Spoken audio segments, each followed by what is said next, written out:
Depression है क्या चीज़ और इसके असबाब क्या है। आज इसी पे गुफ्तगू करेंगे और आप इसको पूरा सुनिए। आखिर में मैं आप लोगों को डिप्रेशन का एक इलाज भी बताता हूँ। तो मेरे भाइयों, इब्राहिम अलैहिस्सलाम ने जो दुआएं मांगी है, सबसे पहले उस पर तवज्जो दीजिए। इब्राहिम अलैहिस्सलाम फरमाते हैं व इज़ा मरिज़तु फहुव यशफ़ीन, कि जब मैं बीमार हो जाता हूँ तो मुझे शिफा अल्लाह देता है। अब इब्राहिम अलैहिस्सलाम ने यहाँ पर बीमारी की निस्बत अपने तरफ की और शिफा की निस्बत अल्लाह की तरफ की। इसमें एक हिकमत है और वो हिकमत ये है कि बाज़ी बीमारियाँ आती तो अल्लाह की तरफ से हैं, ये तो हमारा ईमान और अकीदा है, लेकिन उसके कुछ असबाब ऐसे होते हैं कि वो असबाब हम खुद मुहैया करते हैं, वो हम खुद पैदा कर देते हैं और उन्हीं असबाब की वजह से वो बीमारी हमारे ऊपर आ जाती है और हम उसमें मुब्तला हो जाते हैं। तो जितनी मेरी तहकीक है, ये डिप्रेशन कोई ऐसी बीमारी नहीं जैसा कैंसर हो गया, शुगर हुआ वगैरह वगैरह, बुखार।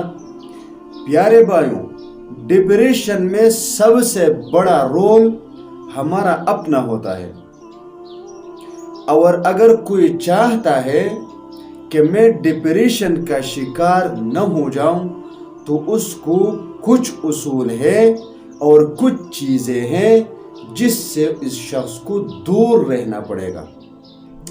और सबसे पहली चीज़ जो उसमें है वो ये है कि लड़कियों से दूर रहना पड़ेगा, औरतों से दूर रहना पड़ेगा। जो शख्स औरतों से दूर नहीं रहता, 100% ये शख्स डिप्रेशन का शिकार ज़रूर हो जाएगा। तो सबसे पहली बात तो ये हुई।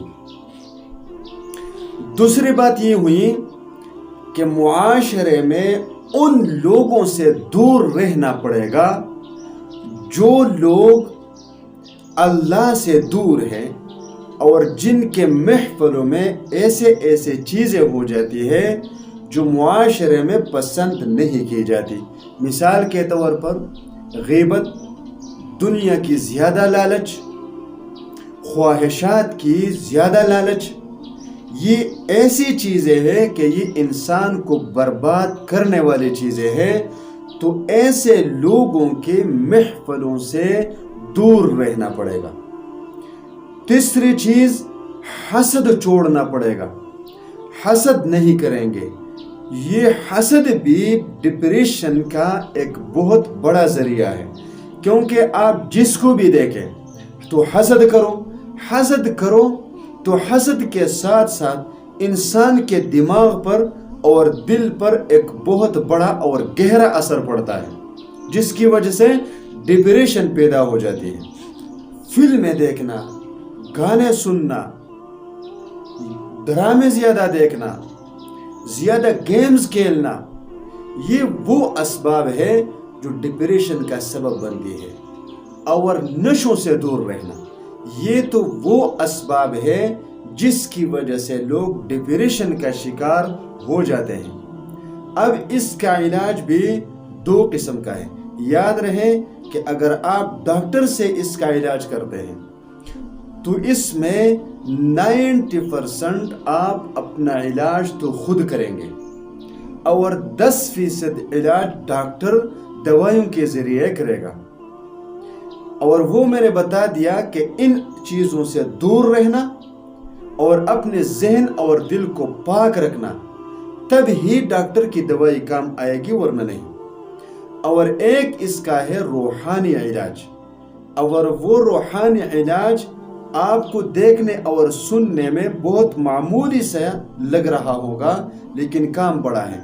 और वो ये है कि मेरे प्यारे भाइयों, ऐसे डिप्रेशन के शिकार वाले लोग وہ جب صبح یہ سورج طلوع ہوتی ہے اور جیسے ہی اس کے شعاع یعنی کرنیں زمین پر پڑنے والی ہوتی ہے تو آپ اپنے گھر کے چھت پر چڑھ کر اس سورج کی طرف کھڑے ہوں اور 11 مرتبہ یہ دہرائیں، یا حی یا قیوم، یا حی یا قیوم، 11 مرتبہ اس کو دہرائیں اور ٹھیک اسی وقت جس وقت سورج طلوع ہوتا ہے، اور آپ اس عمل کو 11 دن کم سے کم اور 41 دن زیادہ سے زیادہ کریں، انشاءاللہ تعالی ڈپریشن ختم ہو جائے گا، پریشانیاں ختم ہو جائے گی، کسی بھی ڈاکٹر کی دوائی کی ضرورت نہیں پڑے گی۔